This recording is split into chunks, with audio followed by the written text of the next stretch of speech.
Tubiest of the tubiest. The best YouTube subscribers on the planet. That's you. And I'm 50 plus, and I'm going to introduce you to my student, Mr. Matt. Hey, how are y'all? They probably saying, what do you mean introduce him? Didn't I see a video with him earlier? But yes, but you didn't get to know him, so today we're going to get to know him. Y'all know I like to do these, going to show y'all where, folk come from. Everybody, in this industry, you can be from anywhere at any time. You're still welcome in the trucking industry, right? Oh, yeah. What'd you do before you come here? I've spent the last 17 years working on an ambulance. You was working on them like a mechanic? No, I was a paramedic since 09, and I the EMT since 05. So, what's the difference with an EMT and a paramedic? So EMTs, or it's an EMT basic, they're taught basic life-saving skills. Paramedics are taught advanced life-saving skills, advanced cardiology. The paramedic basics have to be able to recognize if somebody's in shock. Medics have to be able to know exactly what kind of shock they're in. Yeah. And how to treat it. Start IVs, and EMTs can provide basic low-level oxygen, and medics can intubate and put a tube in your lungs and breathe for you, and give cardiac drugs. We have to be able to read cardiac monitors and tell if you're having a heart attack or not. And wow. Give aspirin, nitro, and everything else. Save a life or two. Mm-hmm. Yeah, I guess that's got to feel good when you somebody survived because of something that you did. It definitely puts you on top of the world. Yeah. Being able to keep people with their families, and there's a lot of people I can think of right now that would be dead right now if it weren't for stuff that I showed up and did. And wow. They're still at home.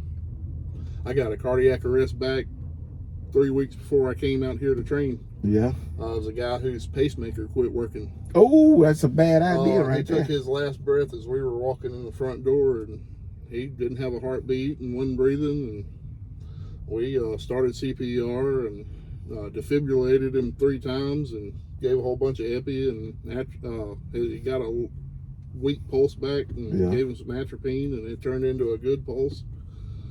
Wow. And he actually sat up and said something as we were moving him onto the hospital table. Wow. I mean, and this guy's face looked like a plum that should have been picked last week. Wow. When we first got to him, and every bit of the color came back to his face after we were done. And then, after all of that, you said, I think I'm going to start driving trucks. I actually said that a long time ago, about a year ago. Yeah. Is when I started making a move to get out of EMS because the healthcare world is in such turmoil. Yeah. Yeah, sometimes we have to make some difficult decisions, but no matter where you go, no matter what field you go into, man, there's always going to be something that you may not like or you may not agree with. And so you've actually been with me for a little bit now. This is the end of week 3. Yeah. This is actually, I'm introducing you to him on his last day. But I'm gonna pretend like this was by design, so now he can give you a little bit of a full picture of what to expect from start to finish. Now, y'all know I like to do those exit videos when I'm not in the truck, and then my trainees just get to spill their everything to you. So I'm gonna do that. So I'm gonna allow him to say all of that stuff without any coercion. But until then, we're gonna talk a little bit about what transpired over the last few weeks. The number one thing that guys are worried about when they first get on the truck, I say, hey, what are some things that you're generally concerned about? And for the most part, I get backing Mm-hmm. and trip planning and the Qualcomm. Yeah. Okay. And you know, we run regional, so we do the basic Mm-hmm. type of trip planning stuff, right? You know. Yeah, and I have learned that that's really important because I get tunnel vision. Yeah. And I don't know if it was just because I was in the Marines and I have very mission driven. Once I get on the road, I have to remind myself to stop and take a break. Yep. I don't know if you noticed that, but if it's physically possible, I would get in this truck and lay down 1,000 miles and not even think about it. Yeah. And then I'd get where I was going and I'd just be exhausted. Yep. You know, the reason, you know, we took breaks like about every 120 miles. 120 miles is a good period. Yeah, because you're gonna drive right at about 2 to 2.5 hours to get that 120-ish. You may go, 130. And remember, just because your sight is set at 120, you're going to be going anywhere from 100 to maybe 140, 145, 150. Right. Because just because you make it 120 miles doesn't mean the good Lord's going to just drop a loves, that big heart right where you need it to be. Right. I learned that sometimes we make it to 120 miles, we had to crank out another 20 miles before we got to a decent truck stop. Yep. And it's not always. We stopped at a few that were not major brands. We stopped at a very nice one, and it was it was mom and pop, and that sucker probably had 200 parking spots. And so it's very crucial that we stop and take those breaks. You don't realize how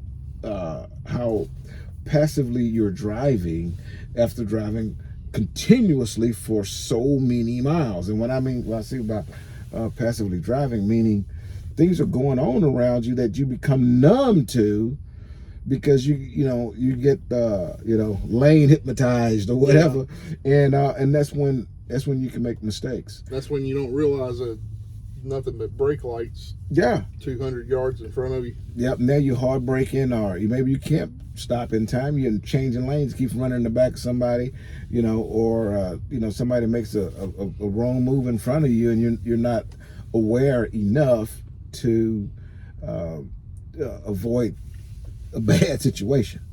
And so stopping, taking that 15-minute break, walking around, use the restroom or whatever, get you something to drink, do a load check, tire check or whatever, but it's getting out of the seated position, stopping that road hypnotism for a short period of time, break that, and then get out and stand up, get the blood flowing to your legs and feet, and some fresh air on you.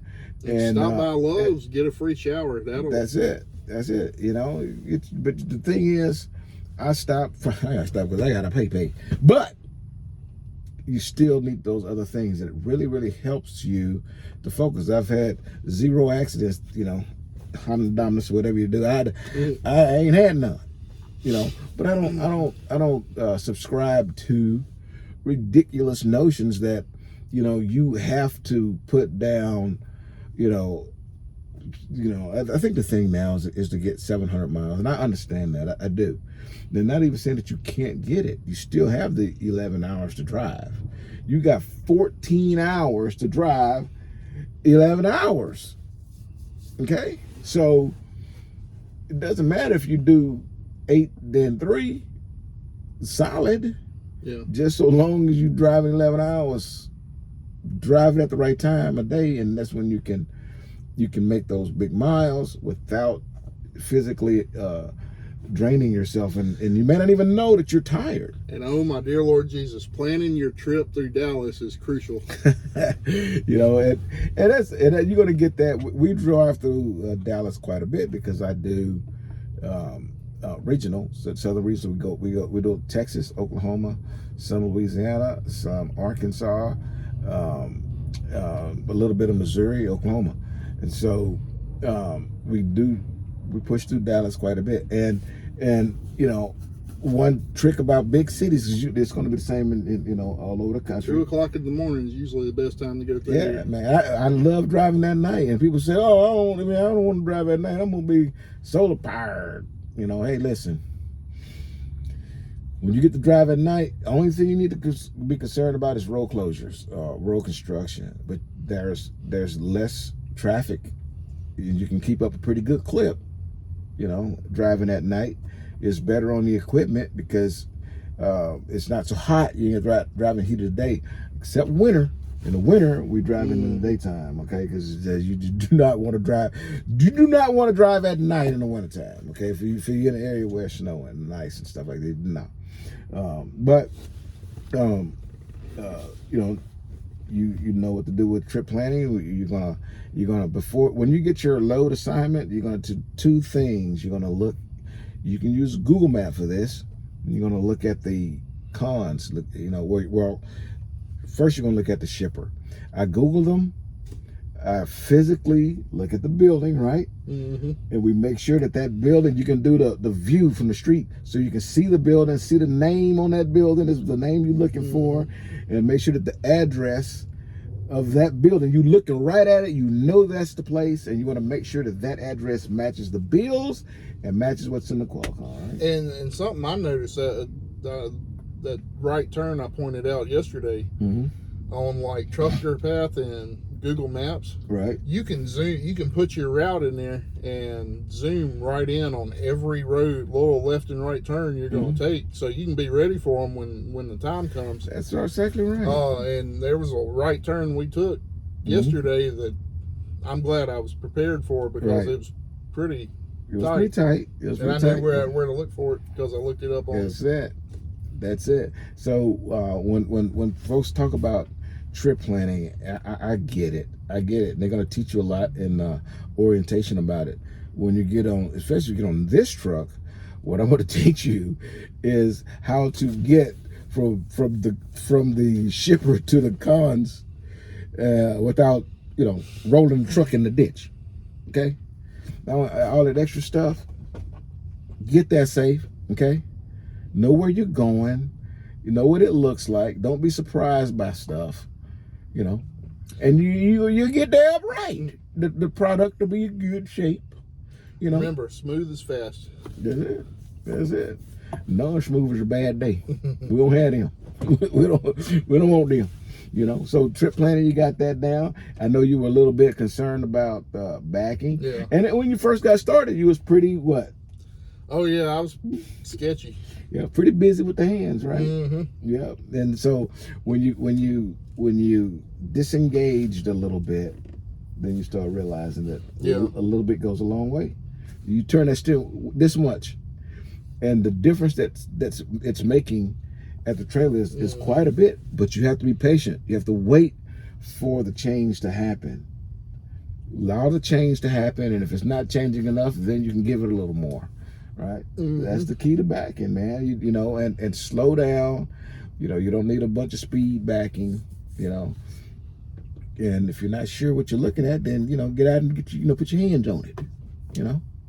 And make sure that you're in good shape. But we did some.